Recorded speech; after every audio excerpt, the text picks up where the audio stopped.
Assalomu alaykum muhtaram muxlislar, dasturlar taqdimotida davom etamiz. Joriy yil 6-oktyabr kuni O'zbekiston Respublikasi Prezidentining iste'molchilar huquqlarini himoya qilishni samarali tashkil etish chora-tadbirlari to'g'risidagi qarori e'lon qilindi. Ushbu hujjatda oziq-ovqat mahsulotlarining sifati va xavfsizligi ustidan nazoratni yanada kuchaytirish, shuningdek iste'molchilar huquqlarini himoya qilishning samarali mexanizmlarini yo'lga qo'yish bo'yicha bir qator vazifalar belgilab berilgan.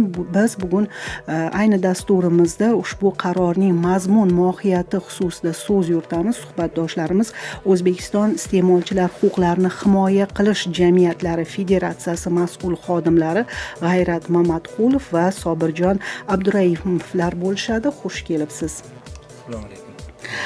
Avvalambor judayam bir e'tiborli va judayam zarur bo'lgan qaror qabul qilindi.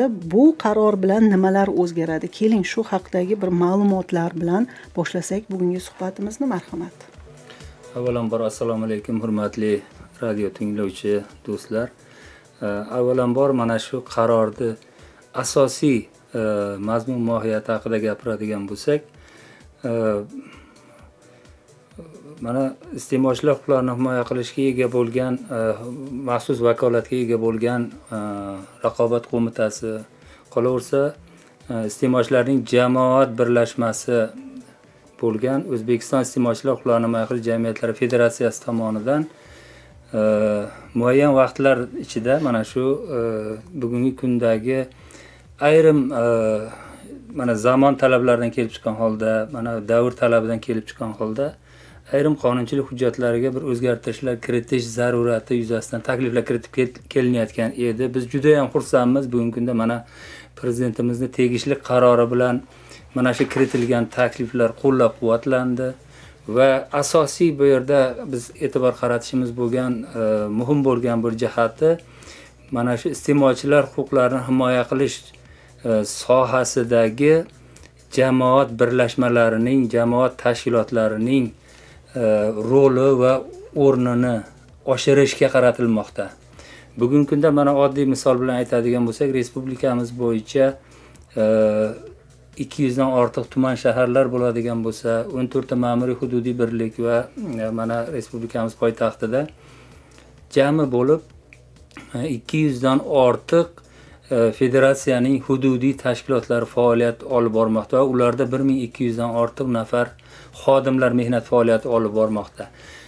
Ushbu qaror bilan bularning mana shu jamiyatdagi iste'molchilar huquqlarini himoya to'g'risida qonunchilik ijrosini ta'minlash ishiga yanada kengroq jalb qilish va ularni o'z o'rnida malakasini oshirish va tadbirkorlar mana aholi, tadbirkor, nodavlat tashkiloti va davlat tashkiloti degan to'rt burchak bir haligi shakldagi muloqotni yo'lga qo'yish va bu bilan nafaqat bir tadbirkorlarni jazolash emas, ularga amaliy yordam ko'rsatgan holda iste'molchilarning huquqlarini himoya qilish to'g'risida qonun ijrosini ta'minlashni ko'zda tutadigan normalar bilan mazkur qaror boyitilgan. Va shuning bilan birgalikda yana aytishimiz kerakki, mana shu bu jarayonda xorijiy mamlakatlar tajribasida bu qanday bo'lyapti? Mana biz federatsiya vakillarimiz memorandumlar imzoladilar. Mana ko'pgina xorijiy davlat tashkilot, turdosh tashkilotlar tajribasini o'rganish jarayonida ulardagi shu ilg'or tajribalarni o'rganib, buni masalan hayotga qanday tatbiq qilsak bo'ladi. Mana shu bo'yicha takliflarni ham tegishli idoralarga kiritib borildi. Va ularning tajribasida albatta shu jamoat tashkilotlarining o'rni yuqoriroqligi ko'ringanligi mana isbot ma'lum bo'lgandan keyin shu yo'nalishda mana takliflar kiritildi. Qolaversa, birinchi navbatda biz konstitutsiyamizdan kelib chiqishimiz kerak. Konstitutsiyamizda mana iste'molchi huquqi ustuvorligi belgilab qo'yilgan. Va bundan kelib chiqqan holda iste'molchilarning huquqlarini himoya qilish to'g'risida qonunga ham sotuvchi, ishlab chiqaruvchi, xizmat ko'rsatuvchi bilan shartnoma munosabatlarida iste'molchi huquqi ustuvor hisoblanadi deb alohida norma kiritildi. Mana 2 yil atrofida bo'ldi bu yangi norma kiritilganligi va Mana shularni mantiqiy davomida mana prezidentimizning qarori qabul qilinyaptiki, o'sha qonunchilik bilan biz hali to'liq bir ifodalar bera olmaydigan normalar va kelgusida biz qonunga kiritishimiz kerak bo'lgan jihatlari ham belgilab berilmoqda. Qanday nimalarga e'tibor qaratishimiz kerak? Ushbu jarayonda eng bizni nima qilib turgan bugungi kunda shu jamoat tashkilotlarining muayyan muammolari murojaatlar bilan ishlash edi. Bu yerda mana mexanizmlar ochib berilyapti. Buni soddalashtiryapti. Tadbirkorga ham qulay bo'lsin, jamoat tashkilotiga ham qulay bo'lsin, davlat idorasiga ham albatta bu narsa o'zaro tushunish va o'sha muammoni hal qilish bilan nihoyasiga yetsin, aholini rozi qilish bilan degan g'oyani o'zida aks ettiryapti.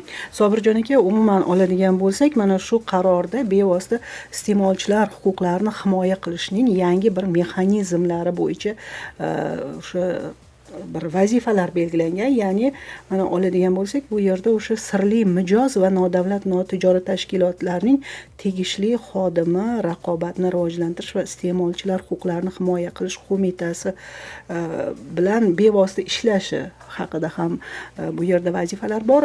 Mana shular xususida to'xtalib o'tsangiz, aynan mana shu tizim qanday ishlaydi va buning o'sha iste'molchilar huquqlarini himoya qilishdagi bir foydali, ahamiyatli jihatlari xususida ma'lumot berib o'tsangiz, marhamat. Avvalambor assalomu alaykum, hurmatli radio tinglovchilar. Hozirgi mana qarorga to'xtaladigan bo'lsak, mana hozir hamkasbim ham aytib o'tdilar. O'zbekiston Respublikasi Prezidentining 296-sonli qarorida, ya'ni bu qarorning asosiy maqsadi hozirgi kunda o'sha iste'molchilarga ko'rsatilayotgan xizmatlar, ya'ni iste'molchilarni o'zini huquqiy ongini oshirish. Mana hozir o'sha qarorni bir qismiga to'xtaladigan bo'lsak, sirli mijoz, ya'ni mana bugun O'zbekiston Respublikasi Raqobatni rivojlantirish va iste'molchilar huquqlarini himoya qilish Davlat qo'mitasi hamda O'zbekiston Respublikasi Iste'molchilar huquqlarini himoya qilish jamiyatlari federatsiyasi bilan hamkorlikda kengaytirilgan yig'ilish bo'lib o'tdi. Bu yig'ilishda asosiy o'sha o'zaro hamkorlikda ushbu qarorni amalga oshirish loyihalari, ya'ni sirli mijoz deganda biz hozirgi kunda bu tizimni endi mana bosqichma-bosqich amalga oshiryapmiz, ya'ni o'sha qarorda ham, keyin bu kiritilgan nimada ham, loyihada ham bularni o'zini bosqichma-bosqich muddatlari belgilab berilgan. Ya'ni 2026-yil boshigacha, 2026-yildan yil yakunigacha holatlarda bu tizimni rivojlantirish. Ya'ni hozirgi kunda o'sha bizani nimamizda aytadigan bo'lsak, o'zimizning tilda raqamli marketing, ya'ni raqamli iqtisodiyotga o'tilgandan keyin har bitta fuqaroning murojaatlari bu qonun himoyasida. Ya'ni o'sha sirli mijozni yana bitta yutuq tarafi o'sha hozirgi kunda O'zbekiston hududida faoliyat yuritayotgan tadbirkorlarni oladigan bo'lsak, oziq-ovqat supermarketlarni yoki katta bir gipermarketlarni oladigan bo'lsak, o'tdagi tizimda, ya'ni o'sha mahsulot xarid qilganda mahsulotni muddati o'tganligi, ya'ni o'sha kassa chekidan o'tkazayotgan paytida, kassa apparatidan o'tkazayotgan paytida haligi nima deb aytsak bo'ladi, kassa chekida, ya'ni ko'rsatilmaydi. Ya'ni bu mahsulotni muddati, yaroqlik muddati o'tgan degan bir xulosaga keladi. Bu ham bir iste'molchilarga yaratilayotgan sharoitlarni bir nima deydi, bir oldi ko'rinishi deb aytsak bo'ladi. Yana bu hozirgi kunda sirli mijozda bizda mana O'zbekiston Respublikasi Raqobatni rivojlantirish hamda iste'molchilar huquqlarini himoya qilish davlat qo'mitasi bilan hamkorlikda bugungi yig'ilishda ham bu nima deydi, mavzu ko'tarildi. Ya'ni federatsiya tizimida faoliyat yuritayotgan o'sha malak xodimlarni, mutaxassislarni huquqiy ongini, bilimini, ya'ni yaxshi bir mutaxassis qilib yetishishda o'zligisi tomonidan o'sha raqobat qo'mitasi tomonidan o'quv markazi tashkil qilish, bu ham hozir mana shu jarayonda taklifi berildi. Federatsiya xodimlari, federatsiya hududiy birlashmalari rahbariyati tomonidan bu ma'qullandi. Bunga sabab hozirgi kunda o'sha iste'molchilardan tushayotgan murojaatlarni ko'rib chiqish, ya'ni jismoniy yuridik shaxslar to'g'risidagi qonunni ishlash tartibini.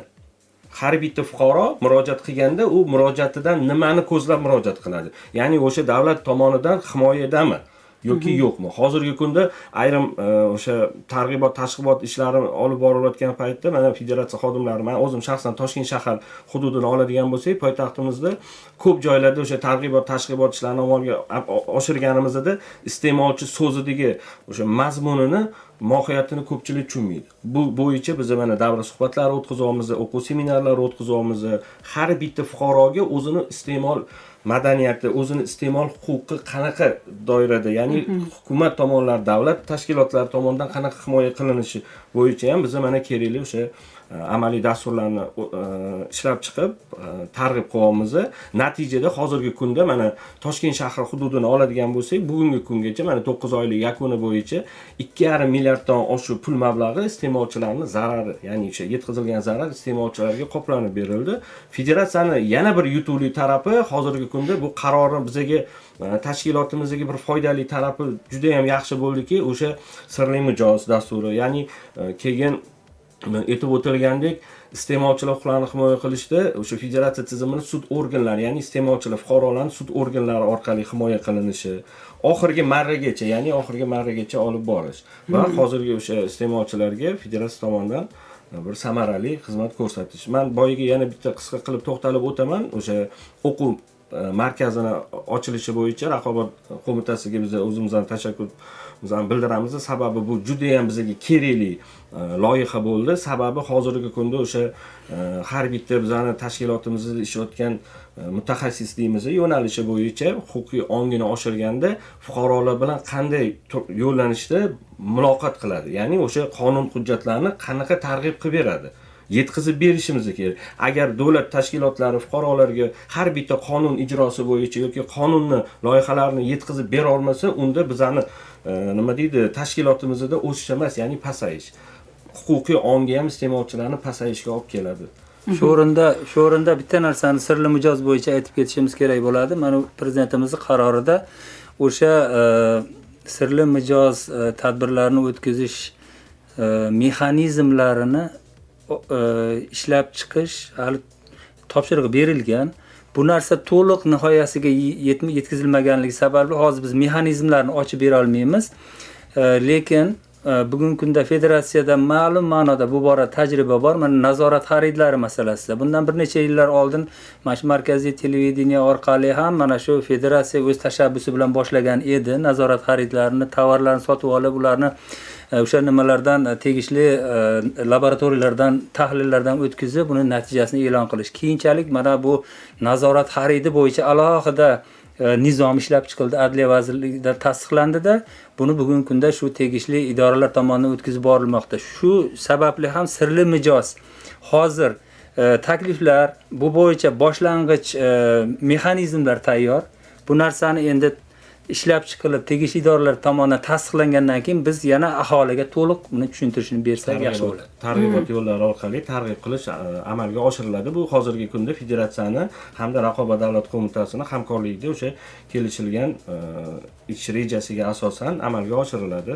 Albatta, mana shu qonunda, qarorda belgilangan mexanizmlar o'sha amaliyotda yaxshi ishlaydigan bo'lsa, har bir o'sha iste'molchini huquqlari xos ravishda o'sha himoya qilinishiga erishiladi va bu borada o'sha tadbirkorlarni ham, nodavlat notijorat tashkilotlari, davlat organlarining ham hamkorligi ta'minlanadigan bo'lsa, albatta jamiyatda mana shu iste'molchilik o'sha madaniyati yanada yuksalishi xizmat qiladi. Ayni paytda dasturimizga ajratilgan vaqt nihoyalab boryapti. Rahmat deyman bugungi samimiy suhbat uchun sizga va bizga yetkazgan ma'lumotlaringiz uchun. Muhtaram muxlislar, eslatib o'taman, bugungi bizni suhbatdoshlarimiz O'zbekiston iste'molchilar huquqlarini himoya qilish jamiyatlari federatsiyasi mas'ul xodimlari G'ayrat Mamatqulov va Sobirjon Abduraimovlar bo'lishdi. E'tiboringiz uchun rahmat, xayr, salomat bo'ling.